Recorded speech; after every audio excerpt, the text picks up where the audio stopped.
ستاسو په نظر شترمرغ او فیلمرغ ولې نشي الوتلی؟ سلامونه، د کانکور بیولوژي خپرونې ته مو هرکلی کوم. په اوسنۍ خپرونه کې به د الوتونکو ټولګی یا کلاس ایویز د الوتونکو ځانګړنې او د الوتونکو د بدن سیستمونه ولولو. په لاتین ژبه کې اویز د الوتونکو په معنا ده او هغه علم چې د الوتونکو څخه بحث کوي د اورنیټولوژي په نامه یادېږي. د تیرو کلونو د کانکور آزموینو کې د حیواناتو د ځانګړنو په هکله ځینې پوښتنې راغلې وې. خو اوس راځئ چې د الوتونکو ځانګړنې وګورو. د الوتونکو بدن د بڼکو په ملتیا پوښل شوی دی. وزرې او پښې د الوتونکو حرکي غړي دي او پښې یې پتري یعنی فلسونه لري. د الوتونکو شونډې په مخو کې بدلې شوي دي او غاښونه نه لري. الوتونکي ګرمه وینه لرونکي حیوانات دي او دوه اړخیز تناظر لري. د مغزي اعصابو شمیر یې 12 جوړې دی. مذکر او مؤنث جنسونه یې سره جلا دي. القای داخلي ده او جنین یې د مور له بدن بهر وده کوي. مرغان یا الوتونکي د حرکت له پلوه په دوه ډلو ویشل کیږي چې یو یې الوتونکي مرغان او بل یې هم منډې وهونکي مرغان دي. منډې وهونکي مرغان لوی جسامت لري او د وزرو او لکۍ په برخې کې لږې بڼکې لري، نو ځکه نشي کولی والوزي. په همدې ډول منډې وهونکي مرغان ارقیه غدې او مثانه هم لري. اوښمرغه یعنی اوسټریک، پینګوین، کیوي او کسویري د منډې وهونکو مرغانو بیلګې دي چې الوتلی نشي. کیوي خړ یا ایرو ته ورته رنګ او همدارنګه سر او مخوکه لري. پښې قوي او وزرې یې ناتوانه دي. دغه مرغه لکۍ نه لري. مؤنث جنس یې یوه لویه هګۍ اچوي او خپل کور په لویو غارونو کې جوړوي. دغه حیوان شپه فعاله وي، یعنی د خوړو د ترلاسه کولو لپاره د شپې لخوا ګرځي. د الوتونکو مرغانو وزرې او عضلات غښتلي او د الوتو لپاره جوړ شوي دي. دوی عرقیه غدې نه لري او د شامې او ذایقې حس یې کمزوری دی، خو د باصرې یا لیدلو غښتلی حس لري. بیلګې یې مینا، طوطي، چرچڼه، باز او نور دي. د الوتونکو بدن له 3 برخو څخه جوړ شوی دی: سر، تنه او غاړه. د الوتونکو په سر کې مخوکه، سترګې، د پوزې سوري او 2 دانې غوږونه ځای لري. د الوتونکو د غاړې مهرې متحرکې دي او کولی شي غاړه هر لوري ته وڅرخوي. ځینې یې اوږده غاړه او ځینې یې لنډه غاړه لري. د الوتونکو تنه بیضوي بڼه لري چې 2 وزرې او پښې ورپورې نښتې دي. د تنې په وروستۍ برخه کې لکۍ ځای لري. د الوتونکو بڼه کې د پوستکي د اپیډرمیس له حجرو څخه رامنځته کیږي.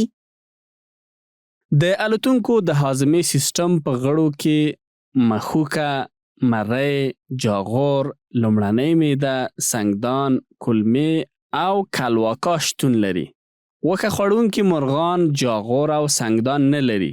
الوتونکي مرغان مثانه نه لري او فاضله مواد یې په نیمه جامده بڼه د کلواکا له لارې اطراح کیږي.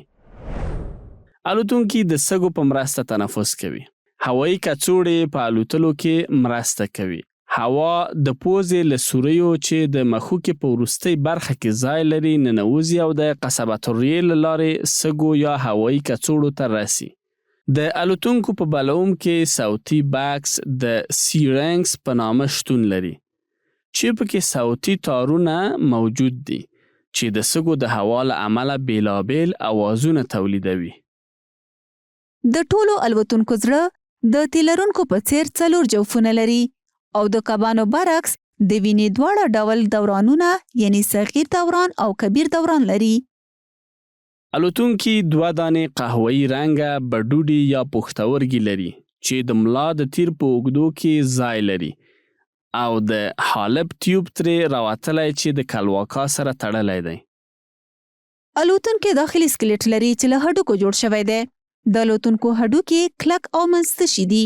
د سینې هډوکی یې کښتۍ ته ورته دی او د سټرنوم په نامه یادېږي چې د وزرو په حرکت او الوتلو کې ورسره مرسته کوي. د الوتونکو هګۍ بهرنی پوستکی لري چې له کلسیم کاربونیټ او کلسیم فاسفیټ څخه جوړ شوی دی. د بهرني پوستکي وروسته په هګۍ کې په ترتیب سره نازکه پرده د هوا تشه، د هګۍ سپین یا البومین او د هګۍ زیړ چې خوراکي مواد دي شتون لري.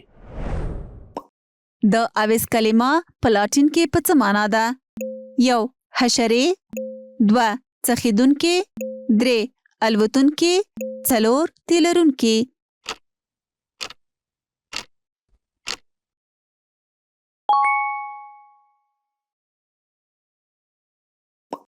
د الوتونکو د سینې هډوکی په څه نامه یادیږي؟ 1. اولنا 2. سټرنوم 3. راډیس 4. هیڅ یو.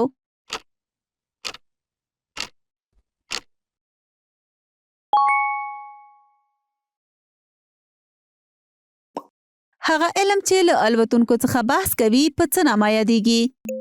1. اورنیټولوژي 2. انټمولوژي 3. ایکولوژي 4. امبریولوژي.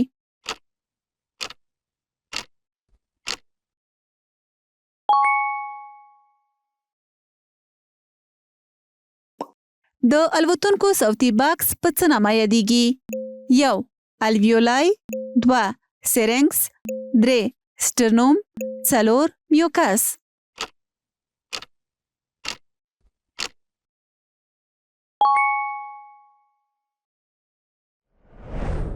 کانکوري ټکی. هغه علم چې الوتونکې مطالعه کوي د اورنیټولوژي په نامه یادیږي. مرغان یا الوتونکې د حرکت له پلوه په 2 ډوله دي: منډې وهونکي مرغان او الوتونکي مرغان. منډې وهونکي مرغان لوی جسامت لري او د وزرو او لکۍ په برخه کې په لږه اندازه بڼکې لري. د الوتونکو بدن له 3 برخو جوړ شوی دی: سر، غاړه او تنه. د الوتونکو د سینې هډوکی یا سټرنم کښتۍ ته ورته بڼه لري چې د وزرو په حرکت او په الوتلو کې له الوتونکو سره مرسته کوي. د بیولوژي کانکور اوسنۍ خپرونه مو همدلته پای ته رسیږي. تر بلې خپرونې مو په لوی خدای سپارم. ښې چارې.